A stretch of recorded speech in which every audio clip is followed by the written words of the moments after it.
अवधूत चिंतन श्री गुरुदेव दत्त. श्री स्वामी समर्थ. तर श्रोते हो, आता जाणून घेऊया श्री गुरुचरित्रामृतातील पुढचा अध्याय म्हणजे 17वा. मंदबुद्धीच्या मुलास ज्ञानप्राप्ती. ओम श्री गणेशाय नमः. श्री सरस्वते नमः. श्री गुरुभ्यो नमः. श्री कुलदेवताय नमः. तर श्रोते हो, सिद्धयोगी नामधारकाला म्हणाले, नामधारका, तू खरोखरच श्रेष्ठ गुरुभक्त आहेस. हे पाहून माझ्या मनाला विशेष आनंद होत आहे. पाऊस सुरू होण्या अगोदर त्याची पूर्वसूचना देणारा वारा वाहू लागतो, त्याप्रमाणे श्री गुरुचरित्र श्रवण करण्याची तुझी तीव्र इच्छा ही तुझ्या दैन्यनाशाचे पूर्वचिन्ह आहे. हे गुरुचरित्र म्हणजे साक्षात कामधेनूच आहे. ते मी तुला सविस्तर सांगतो, ते तू एकाग्र चित्ताने श्रवण कर. कृष्णावेणी नद्यांच्या तीरावरील भिलवडी क्षेत्राच्या पश्चिमी तीरावर औदुंबर हे क्षेत्र आहे. तेथील औदुंबर वृक्षाखाली श्री गुरु नृसिंह सरस्वती एक चातुर्मास म्हणजे 4 महिने गुप्तपणे राहत होते. भुवनेश्वरीच्या जवळ श्री गुरूंची तपोभूमी होती, त्यामुळे ते स्थान म्हणजेच औदुंबर सिद्धस्थान म्हणून प्रसिद्ध पावले. त्या औदुंबर क्षेत्री श्री गुरु गुप्तपणे का राहिले? ते तर साक्षात परमात्मा परमेश्वर. मग त्यांना भिक्षा मागण्याची व जप-तप करण्याची आवश्यकता का होती? नामधारकाने विचारले असता सिद्धयोगी म्हणाले, नामधारका, साक्षात सदाशिव शंकर व श्री दत्तात्रेय सुद्धा भिक्षा मागत असत. भिक्षा मागणे हे केवळ निमित्त. भिक्षेच्या निमित्ताने ते अनेक तीर्थक्षेत्रांना भेट देत असत. जे रंजले गांजलेले भक्त असत त्यांच्यावर ते अनुग्रह करीत असत. श्री गुरूंच्या वास्तव्याने अनेक गुप्त तीर्थक्षेत्रे प्रकट झाली. भक्तजनांवर अनुग्रह करण्यासाठीच श्री गुरु भिक्षेच्या निमित्ताने फिरत असत. पण अनेक लोक नाना प्रकारच्या लौकिक गोष्टी मागण्यासाठी त्यांच्याकडे वारंवार येऊ लागले, म्हणूनच ते गुप्तपणे राहू लागले. पण कस्तुरी कितीही झाकून ठेवली तरी तिचा सुगंध लपून राहत नाही, तो दरवळतोच. त्याचप्रमाणे श्री गुरु भिलवडी क्षेत्री गुप्तपणे राहत असले तरी त्यांची ख्याती सर्वत्र पसरली.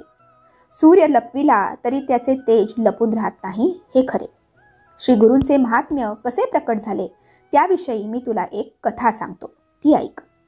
करवीर क्षेत्रात वेदशास्त्र पारंगत असा एक ऋग्वेदी ब्राह्मण राहत होता. विद्वान लोकांच्यात त्याला मोठा मान होता.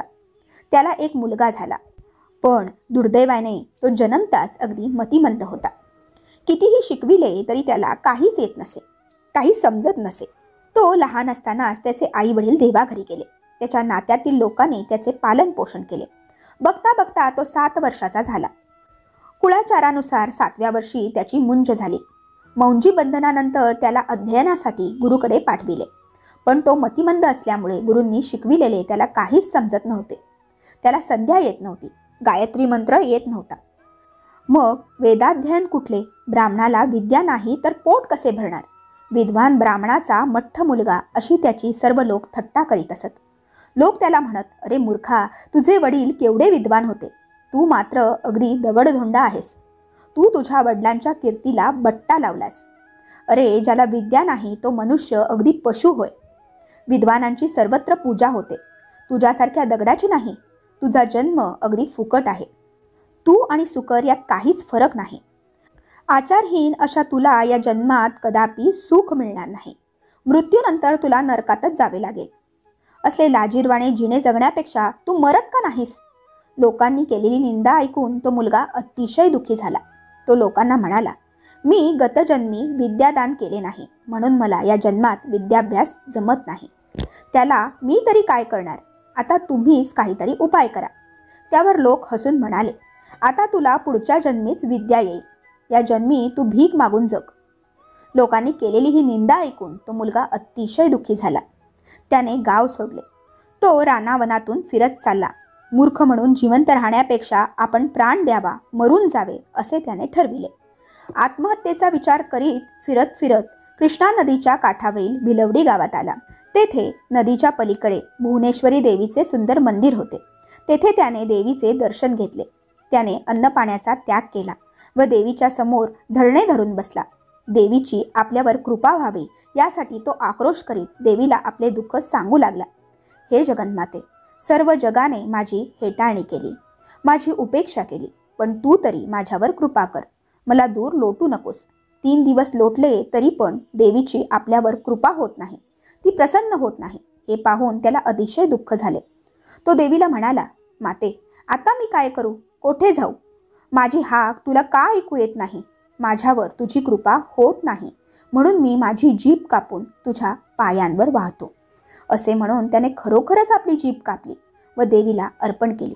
तरी सुद्धा देवी प्रसन्न झाली नाही.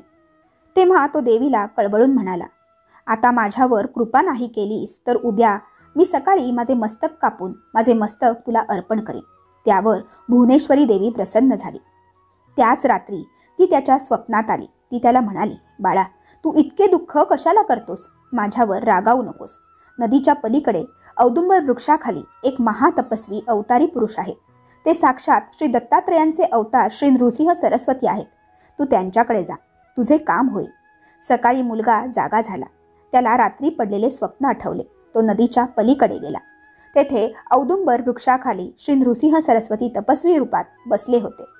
त्यांना पाहताच त्या मुलाला आनंद झाला. त्याने धावतच जाऊन त्यांचे पाय धरले. त्याला जीभ नसल्याने बोलता येत नव्हते, पण तो मनातल्या मनात श्री गुरूंचे स्तवन करीत होता. श्री गुरूंनी त्याचा मनोभाव ओळखला. ते प्रसन्न झाले. त्यांनी त्याच्या मस्तकावर वरदहस्त ठेवून आशीर्वाद दिला. आणि काय आश्चर्य, श्री गुरूंचा स्पर्श होताच त्या मुलाला जीभ परत मिळाली. त्याच क्षणी त्याला वेदशास्त्र, पुराण आदी सर्व विद्या प्राप्त झाल्या. श्री गुरु म्हणाले, माझी अगदी मनापासून जो भक्ती करेल त्याला सर्व विद्या, सर्व सुखे प्राप्त होतील. अशा रीतीने श्री गुरु चरित्रामृतातील मंदबुद्धीच्या मुलास ज्ञानप्राप्ती नावाचा अध्याय 17वा येथे समाप्त होतो. बोला अवधूत चिंतन श्री गुरुदेव दत्त.